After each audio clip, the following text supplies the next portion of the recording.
Richard, Roxanne, thank you so much for joining us. Thanks for having us. Thank you so much for having us. You guys have got a fascinating, if not slightly graphic story behind your first social media video. We do, yes. Who's telling it? Shall I? You can start, I'll finish. So I'll keep it brief because it is quite graphic. Rox, as part of Rox's ADHD, she'll sometimes forget to plan for her period. So one night she told me that she was on her period, so I just asked her whether she was wearing a tampon, because quite often she would forget that, which she replied yes. And then I said, is it a real tampon? Because sometimes she'd been known to use non-Tampax certified products. AKA just like rolling my own sanitary products out of toilet roll or tissue. So he said, is it a real tampon? I said, yes. And he was like, oh, well done. And I was actually going to sleep at this moment. And then my brain just went, that would make a really funny TikTok. Told him. He said, yeah, it would. Well, why don't we post it at the weekend? ADHD. And that was the birth of it all. That was the birth of it all. And I said, let's post it now. So we woke up at about 11:30 at night. Just to film. Registered ADHD love. It was the first thing that came to mind. Filmed that. And then that was the start of our now careers. So yeah. I think like you with your content, you make so many people with ADHD feel seen. And also, you also, I think, provide a tool for people with ADHD to show their loved ones what aspects of ADHD look like. Is that what you had in mind when you started it? No. It really was just the tampon story. Yeah. That would be funny. I think that has grown over time. We've done it for 2 years now, just 2 years. 2 years. Stuck to something for 2 years. So hello. And then we really started to see that so often the comment was, I've sent this to my partner, I've sent this to a parent so they can understand. And we then got a lot of parents and partners following saying, thanks so much, this really helped me understand my kid or my partner. So it's been a beautiful progression actually in that. I think as well we get stopped a lot by couples, and we have a lot of tears, but also some of the things that we sort of have found out, I guess, through this whole journey is the self-esteem that those with ADHD have got, like, and quite often, and that's where the partners or parents' perspective is so important, because they'll hear a lot of negative messages externally. So like, oh, you're lazy, can't you just concentrate and stuff? So we try, probably not with the tampon one, but certainly now our content tries to provide a bit of guidance as to how to talk to someone with ADHD. It's truly remarkable. And I think for the reasons you've said, that's why it's grown so quickly and so big, so fast. You were diagnosed at 34 with ADHD? 36. 36? Yeah, I wish. Knock a couple of years off. I suppose, could you explain for the listeners the chain of events that led to you wanting to seek assessment? I definitely took the long way round. So a few things had to happen. I'm going to try and not make this a really long story. Tell me if good luck going with that. On. This could be a long one. Yeah. So I made a right hash of my life in my 20s. Alcoholism, in loads of debt, broken relationships, mental health struggles, self-harm, pretty much everything. I was collecting every issue like it was Pokemon cards. And eventually that got too much in 2018. And I walked into my first recovery meeting. And that was the start point. That was kind of rock bottom, the start point to getting better. Getting rid of alcohol. And I also stopped dating and went celibate for a while just to put myself on the bench and try and figure out what was wrong with me. I'd been self-medicating lots of things with alcohol. So you take the alcohol away, actually a lot of my symptoms got worse. This led to what I describe as a mental breakdown in early 2020, which was what led me to seek therapy. The first thing that came up in therapy was actually something called CPTSD, complex PTSD, which was a lot of trauma responses I was having, which was things like intense paranoia that people were trying to hurt me, really lack of awareness of self-hatred, really quite heavy things. Worked on this for a good year with an amazing therapist and just like made amazing progress. We were together, so I was experiencing this first kind of healthy relationship. Work was starting to go well. I was moving out of having a terrible credit rating. And I went to therapy one week and said, look, doc, everything's actually getting really good, but I've noticed some weird things. I've gone the wrong way on the train 3 times this week. I've lost 2 pairs of headphones. Something's going on. And she said, that sounds like it could be some attention deficit. That's the first time I'd heard of it. So I had a lot of weeds to clear to get back to ADHD. You've clearly got a vast knowledge of ADHD now. Can you look back into your really early years and see ADHD showing up? 100%. But I always saw those symptoms as personality flaws. I always saw myself as being a difficult kid, explosive kid, too sensitive. And I think the shame of those things that I had internalized, I've carried with me my whole life. Internal shame becomes a self-fulfilling prophecy. So if you think you're a bad person, you are actually going to end up acting in bad ways to almost make that come true. And it's really quite sad when I look back at little me and kind of think, oh man, if you'd have known, kid, all them wasted decades of just really sad, really lost, also hurting other people, could have maybe been prevented. When you got that diagnosis, in that moment when you heard those words, how did you feel? Well, it was laughter and it was crying, joy and grief at the same time. The joy was, oh my God, I'm not horrible. I'm not broken. I make sense. I'm not lazy, stupid. All these horrendous things I'd believed about myself and had reflected to me. It was like the first doorway to perhaps self-kindness that I had never given myself. And then, just grief about all the lonely years, the like darkest nights where it had taken me, that they perhaps didn't need to happen. However, that's what we do now full time. And it's so wonderful because hopefully someone hears it earlier and they might recognize it in a child or as a teenager, even if they're older, it doesn't matter.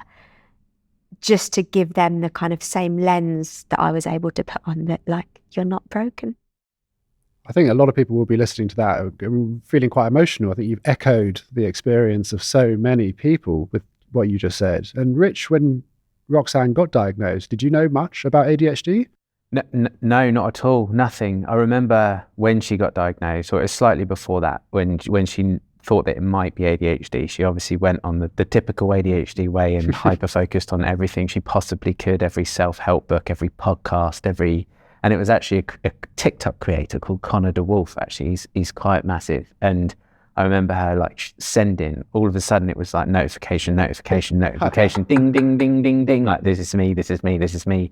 But I remember some really strong emotions from Rox, and actually from our relationship. It was quite huge because, you know, my story is definitely not as deep as Rox's, but when we first got together, there were some of the behaviours that through my 35 years or 34 years of existence would translate her behaviour to she doesn't care, or like if she says she's going to meet at this time and is late, or messes up the flat after I've tidied up, or says one thing and then does another, or forgets that I exist and doesn't take it, all of that sort of stuff. You think, oh, this person isn't really interested, but actually it was through the diagnosis and the subsequent learning that we've been able to find a relationship that, you know, I can probably comfortably say is happier than we ever thought was possible, really. We were chatting before we started filming, and we were saying the statistics of relationships, the outcomes when there's ADHD in the mix, but it perhaps isn't understood, or it isn't managed, or it isn't spoken about, are pretty dire. But when you have an understanding of ADHD and you recognize it and you communicate together, the outcomes are actually really good. Do you think the understanding of ADHD is paramount to having a successful relationship with it when ADHD is involved? We say quite brutally that we probably wouldn't be together had we not known. Because those behaviours, I can take one in particular, when I was late for your birthday meal. I thought it was going to be the anniversary that you forgot, but let's go with birthday. So I'd booked him a birthday meal in this attempt, because I had forgotten the previous anniversary, in this attempt to redeem myself and show that I could do it. So I'd booked his favourite restaurant. I was working in London that day, so I was getting the train down to meet him. Catalogue of ADHD errors. Getting on the wrong tube, so missed 10 minutes. Running through London Victoria, just not able to see the signs. End up missing the train. So I'm having a panic attack, thinking I've messed up again on his birthday. What kind of horrible person does that? Having to ring him to say I'm late. And you remember, like, at dinner, I then ruined dinner because I was like having panic attacks, being like, you're going to break up with me. You hate me. I'm so sorry. Like, the self-hatred I would feel when I messed up, I didn't have language to explain. And I knew that I was upsetting you, and you didn't. You just had this person promising to do better and then messing up again. It must have been so frustrating. Yeah, the thing is, though, is, of course, understanding that it's ADHD will only help to a degree. So there's that. But from the neurotypical or the other person's side, it still takes a tremendous amount of work, because we're human still. So some of the things that aren't Rox's fault at all will still create sort of, or activate me emotionally, whether it be frustration or whatever. And I think it's those moments that I personally have had to work on for the last 2 or 3 years, of being able to be really calm and being able to communicate in a calm way, express how it's made me feel, but also acknowledge that I know it's not your fault. So it's not because it then becomes something that you can work on together, rather than me against Rox. It's sort of both of us against sometimes some quite frustrating ADHD sort of symptoms. Not just frustrating for me, but obviously Rox as well. It sounds like you've really accepted ADHD in the relationship, and that understanding is helping so much. When you got diagnosed, was there acceptance within your family? Oh, you went there. Probably going to get upset, but it's fine.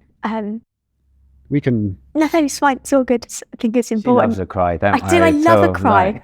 That's what 3 years of therapy does. Teaches you to cry. A very expensive lesson in crying. I had hoped that it might, and it's a bit silly really, because my mum's not here anymore, so it's just my dad and my stepmum. And I remember feeling kind of excited to tell them. The reason it's silly is because we've never spoken about emotions. We don't speak about difficult things. So it was barking up the wrong tree. I was going somewhere for validation where it's never been. I don't know why. I thought, it's official. You can't not like me for these things. And I remember they were visiting us in our new house, and I just dropped it really awkward. I was like, I've got some news. I've got ADHD. My dad just looked away, never said anything about it. And my stepmom said, that's because you were coddled when you were younger. And that was it. Yeah. it's quite a tough one. Take over. Should I take over? Yeah. Obviously quite an emotive topic, and actually replicated quite a lot online from negative comments around whether that be it's not real or it's fake or it's you using it as an excuse. And it was very much Rox's dad was a school teacher in his profession, and he always had this view that it was just the naughty kids, you know. and so not his fault. He was born in the 50s. Yeah. Didn't have it. And my dad, we giggle because my dad, he has special interests. He's definitely on the spectrum. Special interests in like nature photography. He sets up a little camera every night to capture the garden. He goes on a bike ride every morning at 8 a.m. He has a cup of tea at night. He will not change his routine. So he definitely has some symptoms of neurodivergence. I don't want to try and diagnose somebody else. He hasn't made that decision. But I can definitely see that within him. And I sometimes wonder, it's just the older generation. They never received any mental health help at all. It's a relatively new thing. And I sometimes wonder if it might just feel a bit annoying. People trying to understand themselves and get support. Well, we didn't have that. I can really see, taking a lot of therapy, I can really see why they may not want to see me as somebody with a condition. 100%. I can relate to it so much. And I think lots of people can. That you rely on people close to you to be a sounding board and to really listen, and especially with something like this. But the generational divide really lacks that understanding bridge. So many people of the older generation, I still think, look at ADHD as something that is not real, or is not, that they don't give it that validation. And it sounds like that's an echo of your experience with your dad. Absolutely. I think the positive side of it is, I'm sure that's part of the reason why we do what we do. And in particular, the stories that we chose to kind of tell in our book were very personal and they were quite emotional. I think that's because I felt the pain of being so deeply misunderstood for so long. It's kind of wanting to be understood by others and them also be understood. So it kind of has a nice ending, like to put it that way anyway. I think as well, we've touched on family, but just going back to one of my earlier points is, if say we could click our fingers and everybody was really accepting, then I don't think we would have the issues that we do.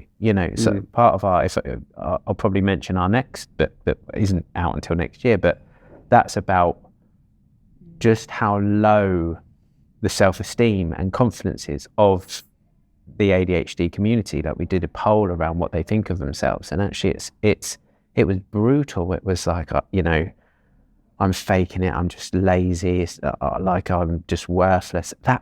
That's not just come within them, that's come from everybody else, family and society, and that's what I think, that's probably what drives us to do what we do and create the community that we've created. Rich is talking about this poll that we did on Instagram.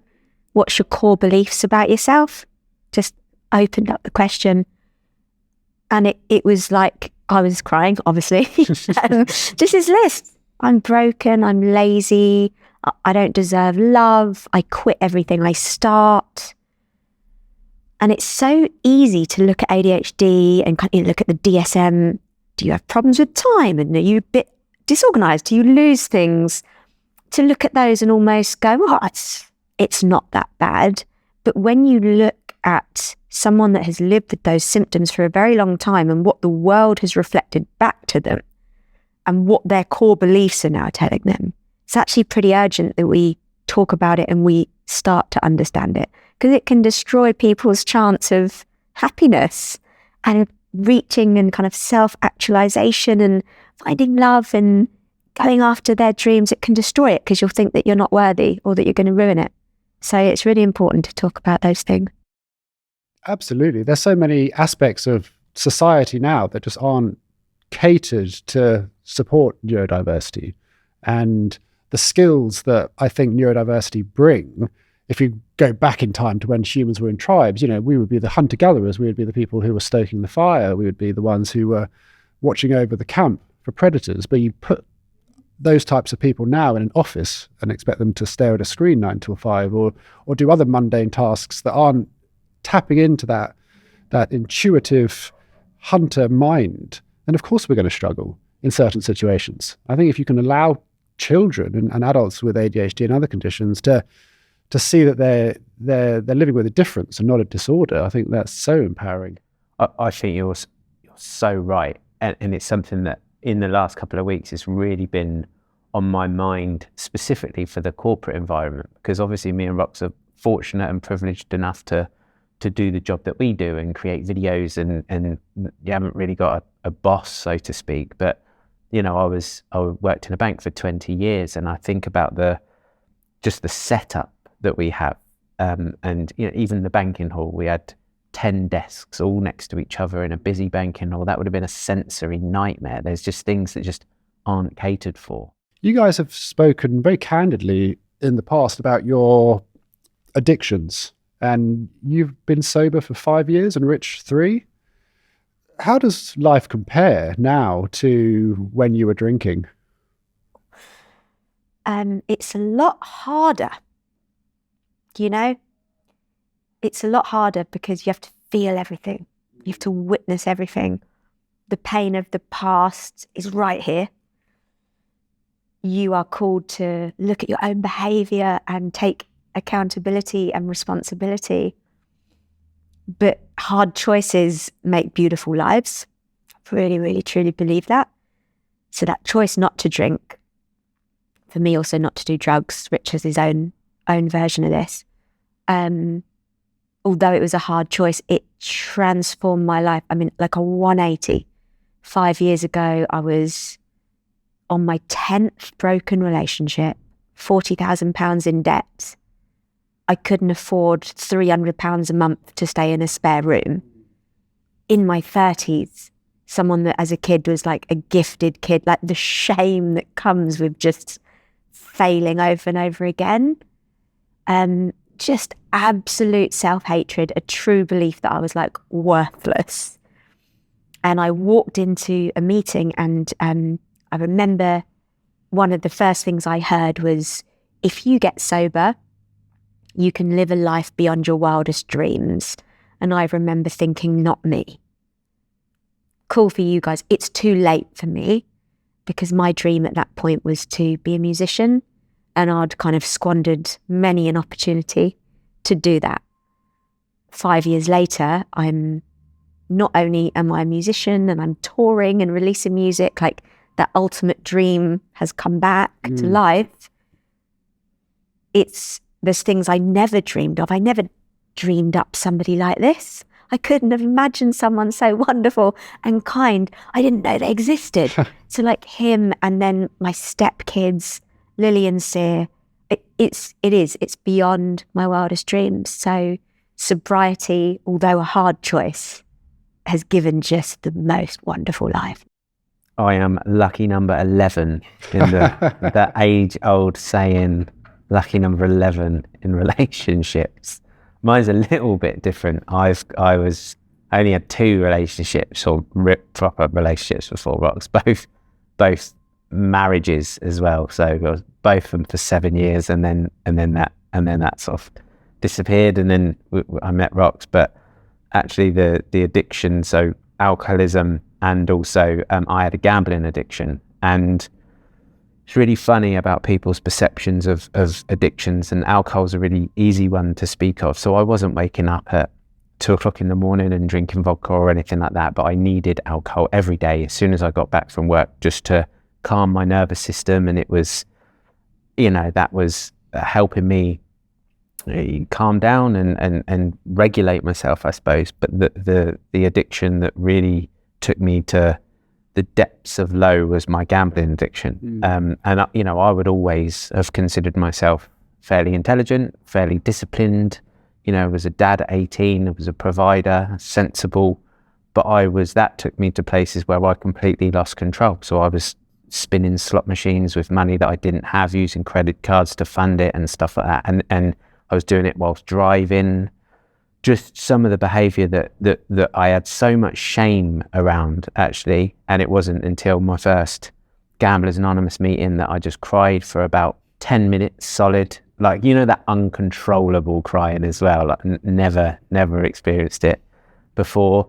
And then, that was the start point for me. But I completely agree. It was a lot harder. But all of a sudden I had to feel all of these emotions. And that's when I started therapy. And that was to sort of unpack some childhood sexual abuse that I'd gone through. And so I started to make sense of me. But yeah, a lot harder, but a million times better. So they say that, you know, being hard isn't necessarily a bad thing. Thank you both for sharing that so openly. I mean, there's such a link between ADHD and addiction. I know you're not ADHD, Rich, but I've spoken to so many people on this podcast, and you just see it, the link. It's like that chasing dopamine in unhealthy places, and then that poor impulse control makes it hard to moderate. So to hear someone like yourself be so open about it, I think will really, really help people that might be listening who relate to that struggle. How's your mental health now, Roxanne? I think it's pretty good. But good, I didn't know what good looked like. So, for example, when I first went to therapy, I thought, I'm going to fix these particular problems so I can be normal. I thought good was calm all the time, maybe pretty stoic, successful. And what I've realised is that's totally not what good mental health is. And good mental health is the ability to still feel anxious and depressed and even low self-esteem, but to tolerate it with new skills. So I'm still as messed up as I was 5 years ago. I just have way better ways of coping with it, a much better support system, not turning to alcohol, turning to funny little breathing techniques or talking to you. So I'm trying to not say like too emotional, but I'm very emotional and very sensitive. And actually it's allowing that to be part of who I am, and that not to be shamed. A lot of days I'm very happy. A lot of days I still feel a lot of sadness, but the ability to feel both of those things and hold them without losing myself, I think is the sign that things are a bit better for me now. It's so fascinating, because I think we both fell into the trap of when we started therapy, thinking it was like a video game, and like you've done therapy now, I've completed the game, I'm fine, like put the console away, dear. Like all good. And we both stopped therapy for a while, and now we're both back in therapy, and it's that just realization that it's not like, you know, your health in regards to is, you know, some of the physical things. It's probably a lifelong thing to work on your mental health. It's lifelong, and what a wonderful thing to work on forever, especially in a parent capacity, because, you know, for example, if you think of Rich's kids, watching a father become sober, go to therapy, start speaking to them in different ways, start being able to show more emotional intimacy or vulnerability or setting boundaries, like all this healthy stuff that we get to model now. It's an amazing privilege when you start on that journey of like self-recovery. It's amazing. It's relatable. I've been in the rooms before, to have that moment where you realize there was another way to deal with that anxiety and that racing mind. And you mentioned to slow down your nervous system. Completely relate to that. And actually it is so freeing to actually just accept that you are human. You're still going to get that anxiety. You're still going to feel low sometimes, but actually there's other ways to deal with it rather than reaching for the bottle or the slot machines or whatever your vice is. Hugely powerful. This is a really interesting part. We're going to try a new segment to the show. It's called the Washing Machine of Woes. And it's Washing Machine of Woes. Washing Machine of Woes. And it's inspired by a great American author called Regina Brett, who said, if we all throw our problems in a pile and saw everyone else's, we'd grab ours back. So I asked my ADHD chatter community to share with us their ADHD problems. But instead of throwing them on a pile, we thought we'd throw them in a washing machine, because a washing machine is quite symbolic of the ADHD chatter problem, which is forgetfulness. Yes. Many of us leave our washing in the This is a reminder machine. for listeners Exactly. to go and get your wet Everyone laundry. now jumping up and running downstairs to their washing machine. So I'll reach in, I'll put out a woe from the washing machine, and I'll read it to my guest and see if there's relatability with the idea that it might make people feel that their problems aren't as bad as they think. I've got ADHD, which means I'm really good at masking my emotions.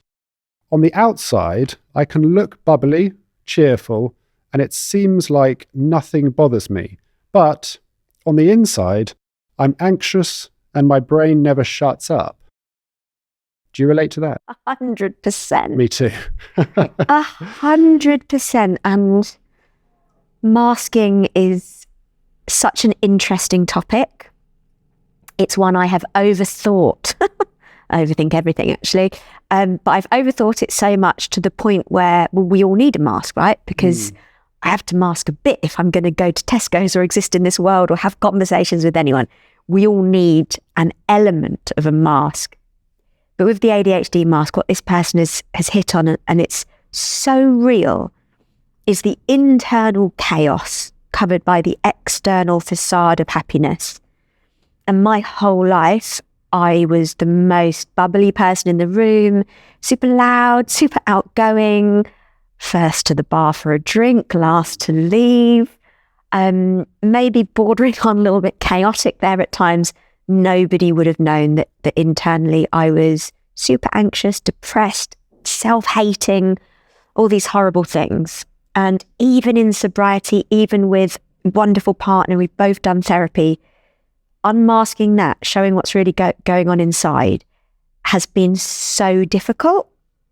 And the one thing I like to say to people is unmasking begins in safe places. So you don't have to try and just go and be yourself every day at work. That's a little too much. Let's just try in the space where you're safe. Hopefully that's home.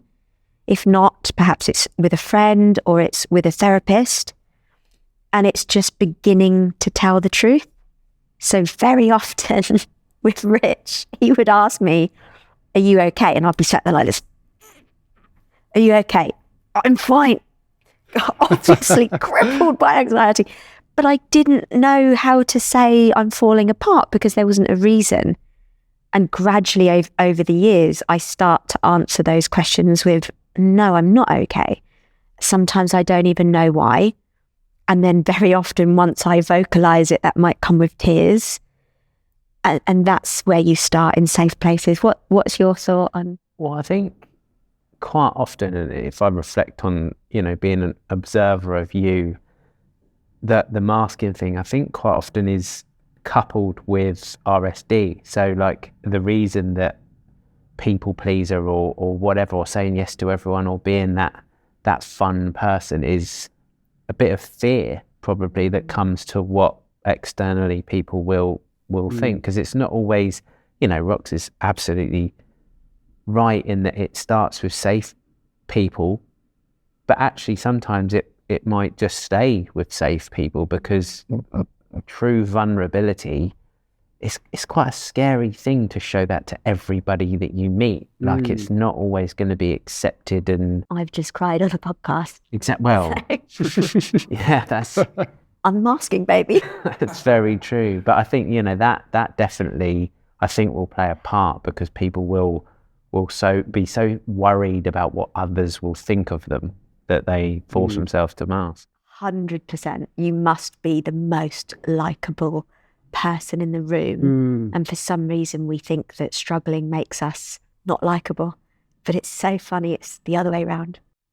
It's so interesting what you said, Roxanne, about it's actually just a human part of existence is masking. I don't think it's an exclusive thing to neurodiversity. I think most people probably do mask subconsciously or consciously, some people more so than others. Like sometimes you might just feel that you're in a not very good mood, but you feel like if you don't smile in that particular occasion, then you might just come across as off. And then you'll be anxious about the feeling of coming across off. So you put on a smile, you come home at the end of the day with an aching jaw. And that's masking, I suppose. Do you relate to the concept of masking? Hugely. So I think my background of working in the bank, I was a manager. I had 50 people work for me.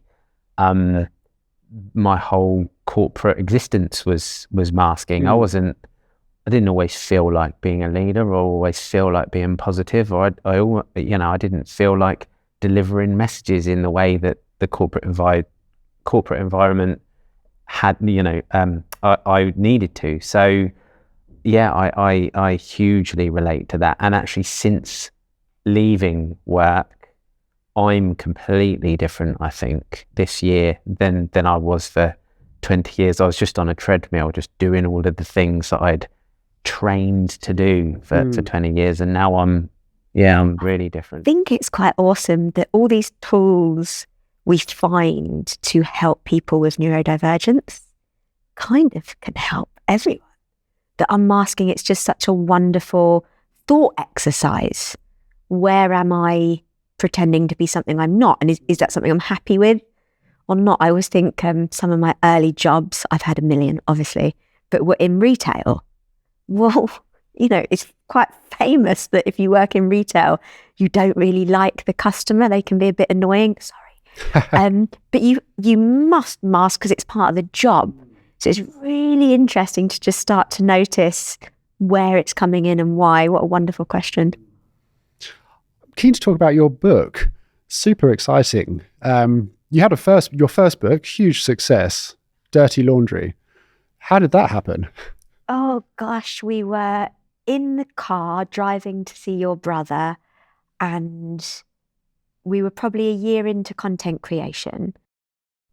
And it had gone from the tampon story to something that we realised was providing some value to people. And we wanted to do more. We wanted to do something more. And I think the question, we were listening to a podcast actually with Hank Green, and he said something very interesting, which is in the most simple question, what would help your audience the most? And our answer was, we'd love to talk to them for longer, because 20-second TikToks are amazing, but there's so much more kind of depth and complexity to how we figured out how to live quite happily with ADHD. So I think we decided in the car, wrote the first chapters in notes, and then began the very interesting journey of writing a book when you have ADHD. It was such an amazing experience, actually. And I remember, it's probably one of those moments in life that I'll remember forever. I remember being in the car. I remember what the road looked like. And I remember us agreeing, actually, let's do this. Let's write a book. And then I think it was a mixture of Rox's creativity and my structure that actually led to a completed manuscript rather than a half-done. Oh, I wouldn't have written a book. Not a chance. He has like a writing schedule and all these imposed deadlines, and they weren't real because we had decided them. But even that, like a fake deadline, was enough to kind of drag me into the office, sit down and type. Wonderful. I've seen so many comments on your posts in response to your book saying how it's helped, how it's changed, saved lives, how it's given so much color and context to people that have ADHD, and how it's given so many people an understanding. How do you feel when you see so many comments like that in response to your work? Just like utterly grateful and a bit shocked. Of course, there's the kind of ADHD mad idea, let's write a book. And then there's the crippling RSD, very human, oh my God, what if it's awful? And perhaps even more the shame of who are we? Who are we to write a book? Who am I? This like grand loser in life. Who wants to hear from me? So to have it resonate. And I think the thing about the book, we didn't want to write another book sort of about ADHD that was clinical or descriptive. They exist. There's loads of them. They're brilliant. I think you've had, is it Leanne? You've had Muskell. Leanne on the Yes, on the podcast. Brilliant. So for us, it was the messy, human, real life. So to see that resonate, it's just wonderful. It's just so wonderful. Feel so grateful. I think for me as well, like the people that stop us when we're walking and start engaging with us, we're seeing a shift from, oh my God, I know you from TikTok, to, oh my God, I've read your book, which is quite an amazing feeling, and it's probably given us the confidence to write the next one. Yeah, definitely inspired by the people that we meet and what they say, and your words just mean so much that it's given kind of context and colour. That's really what we wanted to do. This is what it can really look like in everyday life, and people have said it's changed or saved their life, and what a thing to be able to do. I saw the amazing picture where you guys went to the supermarket to find the Sunday Times newspaper, and you saw your book on the bestseller list. In those moments, do you feel imposter syndrome? Oh yeah, I feel it every day. I feel it right now. But of course, gradually, the work of therapy, wonderful relationships, there are moments of joy. There's moments of, oh my gosh, we've done this. You must feel it with how successful this podcast has become so quick.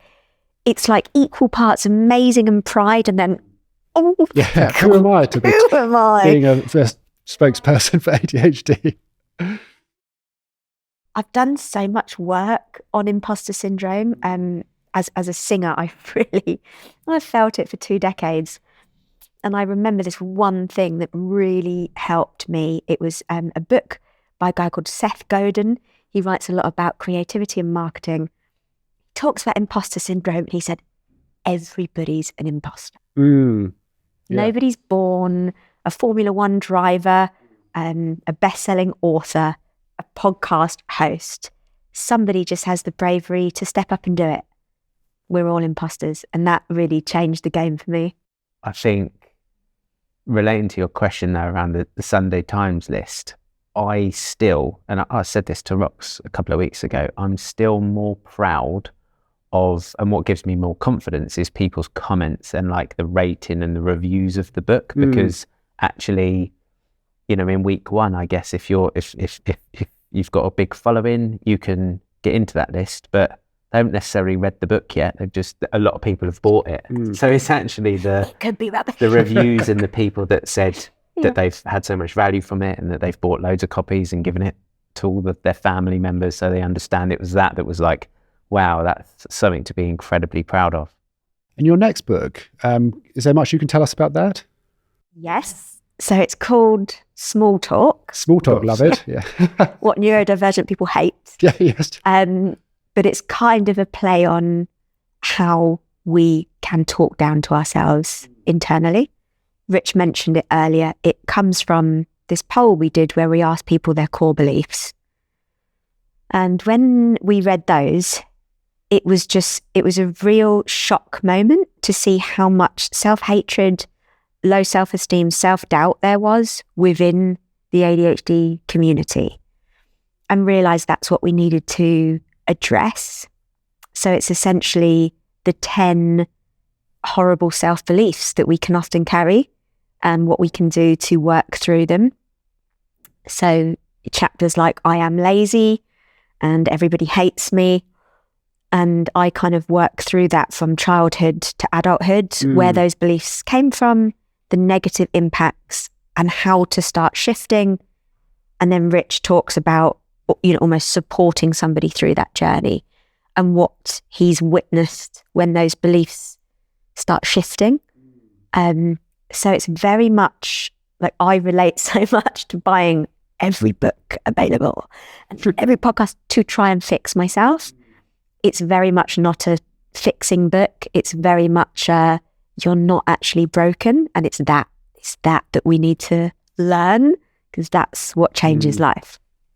I've got to tell them how we got here though. Oh, no. So like this like encapsulates ADHD. So obviously we were contractually obliged to write another book from Penguin signed a 2-book deal. So we were halfway through writing the second book, which was called Late Bloomers. And it was all about, it was very much a lot more positive about how to succeed and a bit more of our story and stuff. And it was through this poll, it was actually to help write one of the chapters of Late Bloomers. And because it was so vast and it was, I don't know, 5,000 or 10,000 respondents and it was all this, Rox then decided that the book that we were halfway through writing, a month and a half before the delivery date of the new manuscript was due, she decided to like throw that away and wanted to start a new book. So that was such an interesting call that we had with our publisher to say, I know that this is what we said we were going to do, but we're actually don't want to do any of this now. I mean, want to start afresh. It was very ADHD, the whole experience. I love that. And if people want to pre-order the new book, is that possible yet? Yeah, I believe it is actually. We haven't got a cover or anything like that. We're still working through the million options, but I think it is on Amazon for pre-order as just small talk. Amazing. I'll put the link to that in the show notes. Thank you so much. Just to close, what do you say to people who say ADHD is just a trend? I guess my first thing would be why are you invested in it not being real? And to wonder whether there's something within their lives. Have you had to struggle with these things alone? Because to be so invested in tearing something down that's helping people must be touching on something in you. They probably won't tell me that, but after that, I would then just say, you know, in the same way we've had left-handedness when that used to be beaten out of people in schools. And then when it wasn't anymore, we saw a graph, oh my God, it's a trend, they're all becoming left-handed. Well, no, it's because we're not beating it out of people anymore, and there's a lot more awareness that you can actually be left-handed and be okay. We just have more awareness of it. And it's a wonderful thing that adults aren't walking around living with an internal script that they're broken, they're a problem, they're a loser, they're lazy. I can be a testament to when you find out, you can actually become a really valuable part of your family and in your wider community. Why would we want to deny anybody that and call it a trend? I think as well, and I'll try and stay, you know, correct in the way that I answer this. But those that would say it, I suppose everybody's got their right to believe whatever they want to believe, but certainly on our platforms and in our community, if they want to go out of their way to verbalize it, we've got no real interest in engaging with them. I think it's more from a reaction. So actually for our community and those that would feel invalidated from comments like it's just an excuse, you're making it up, blah, blah, blah, blah, blah, we just simply block and delete them to make sure that the actual platforms are a safe space for people to, and it's so lovely actually, like, yeah, they get comfort that they feel seen from our videos, but actually when you see them talk to each other in the comments, it's a real sense of family and community. So we've got no interest in engaging with anyone. They can there's probably forums for it. I'm not interested. They can go and find them, I guess. No, that's perfect. Some people, a lot of people actually with ADHD, when they were younger, they were told perhaps that they were too much or too intense. I think you alluded to that earlier. So what would you say to people who say that people with ADHD are too much? Just say that people are different and maybe they're too much or too sensitive in comparison to you, but that doesn't mean that they're broken or wrong. There's such a diverse amount of people and brains and ways of being, and that's beautiful, that's wonderful. We need diverse people in families, on teams, back to you saying in the hunter-gatherer days, we exist within community. So to shame somebody for being different, I feel it's pretty short-sighted. And I think it's a shame. But I also can understand as the world is changing and we're always constantly learning new things, can be difficult for people to adapt. So I also don't want to shame them back. I don't think that's the right way to do it. I think neurodivergent or not, like humans can be I'm quite introverted, so like when I spend too much time with too many humans, I'm like, no thank you, I'll sit in a dark room. But I think that the key thing is there's just no need for shame. Like I can go home and listen to a podcast or watch a program. I don't need to shame or insult somebody because of what my needs are. Amazing. And just finally, it'd be interesting to ask an ADHDer and a non-ADHDer what your most impulsive thing you've ever done is. Oh, God. So these days, I have protection against the most impulsive. So I still try and do things, but you will often just put the brakes on. So it's going to be wrap around you. A little bit of bubble wrap, which is really good. So it's going to be, oh my God, it's truly awful, actually. It's truly awful, but I'm going to share it. Oh no, what are you going to share? The house money story. Oh, right, okay. Because why not? Because obviously, like, I've got loads of tattoos, I've had a million jobs, a million partners. That's all impulsive. But not a million, 10. 10, sorry. Lucky number 11, remember. Oh my gosh. Somebody that I knew years and years ago basically asked me to invest in this business. He was like building houses and had off-plan houses and sold it to me as, this get-rich-quick scheme, and you buy this off-plan house. Somebody that I knew from my work life, and I had an amount of money that, a large amount of money that had been given to me. Long story, but my mum had died through medical negligence with the NHS, and we'd won a lawsuit basically. So I had this amount of money, and I thought, that sounds great. And I had some advice to speak to lawyers, and I didn't do it because it was impulsive, and this person was saying, this is the best thing ever, and I trusted him. So I transferred over £100,000 to somebody with no legal paperwork, nothing to protect me, and it ended up being a scam. And I lost that money. Still something today that I'm speaking about in therapy and carry so much shame for because of where that money had come from. So that was one of my horror show moments where, my God, I needed the brakes put on and I needed to slow down, but I didn't. Mine's a lot more fun than that. Good, thank God. Mine, quite simply, is I left a 20-year career where I was quite a senior bank manager to become an author and a content creator. Like I smile when I say the words, and I still don't know what to say to people when they say, what do you do for a living? Because I'm so used to, like, I'm influenced. I don't know. It just sounds a bit cringe. So I don't know, but that is the most impulsive thing by a mile. Best-selling author doesn't sound cringe. Yeah, that sounds impressive. Claim it. Yeah, sounds a bit arrogant though. That maybe just author. I'm a best-selling author. What do you do? Yeah, maybe. Yeah. This has been fascinating, Richard. Roxanne, thank you so much for your time. Thank you. Thank you so much for having us and everything you do.